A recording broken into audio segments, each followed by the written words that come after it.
중에 저는 에스겔 말씀을 중심으로 말씀 나눔을 합니다. 묵상 나눔을 하겠습니다.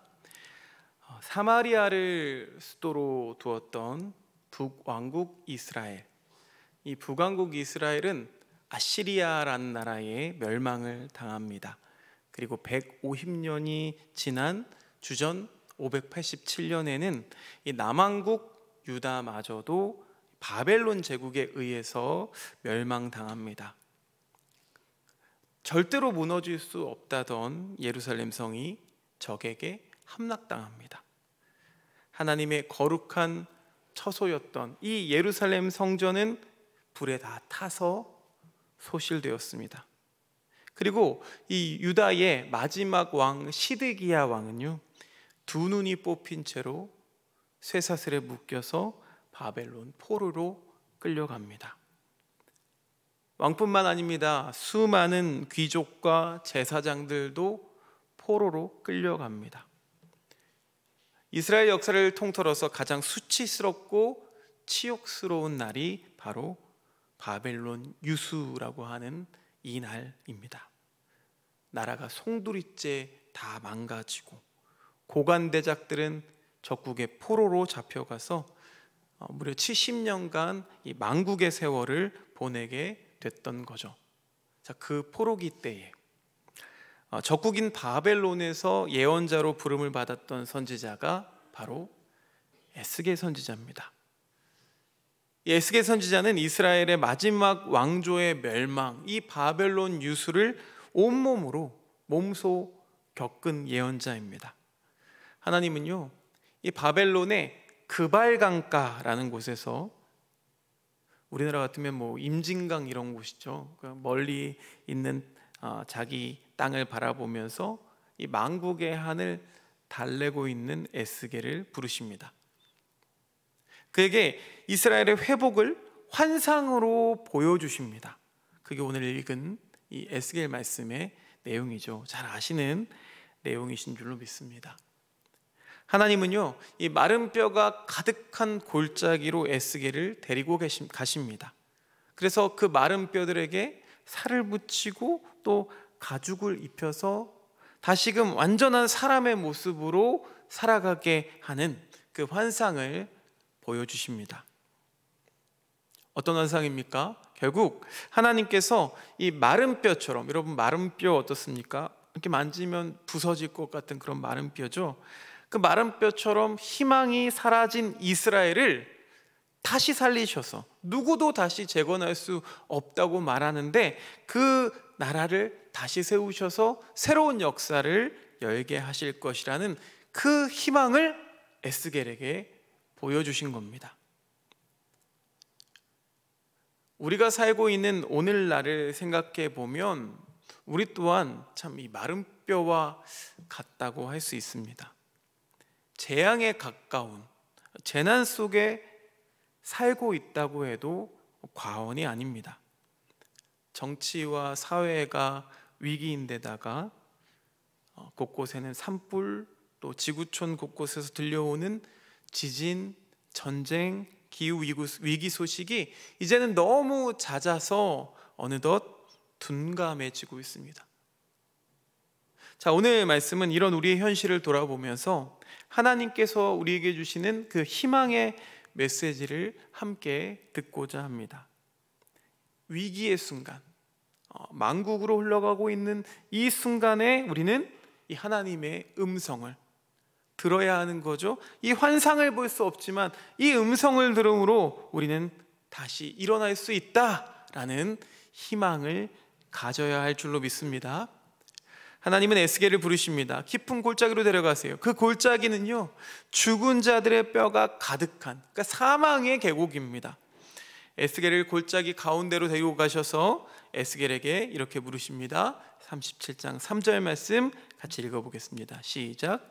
그가 내게 이르시되 인자야,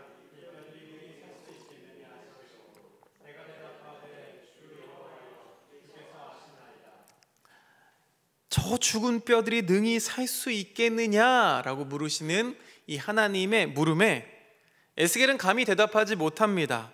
그러면서 떠넘기죠. 여호와여, 주께서 아시나이다. 그렇게 말할 수밖에 없었던 거예요. 그런데 하나님은 이 죽은 뼈들을 살리실 수 있다라고 말씀하십니다.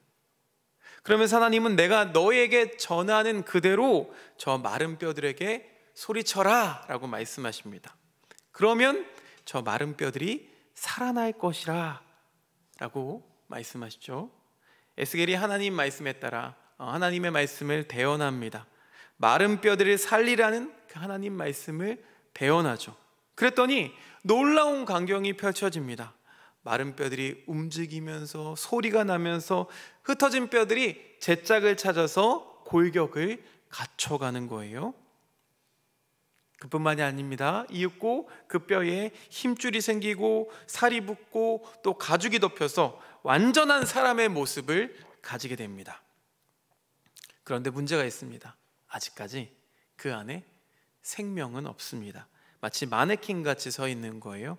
하나님은 다시 한번 에스겔에게 말씀하십니다. 9절 말씀 읽어볼까요? 시작. 생기야, 사방에서부터 와서 이 죽음을 당한 자에게 불어서 살아나게 하라 하셨다 하라. 에스겔이 큰 소리로 이 하나님의 말씀을 대언하니까 이 마네킹 같은 그 사람들이 살아서 움직이기 시작합니다. 수많은 뼈들이 살아서 움직이는데 그 모습이 에스겔이 보기에는 큰 군대처럼 보였습니다.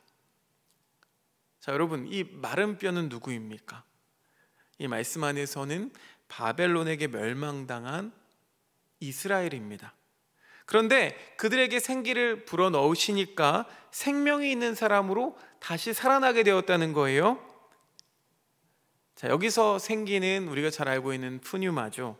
하나님의 영, 곧 성령이십니다. 이 환상의 마지막 절인 14절 말씀을 다시 한번 같이 읽어보겠습니다. 14절 시작. 내가 또 내 영을 너희 속에 두어 너희가 살아나게 하고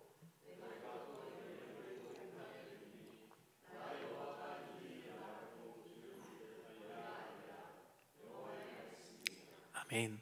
그렇습니다.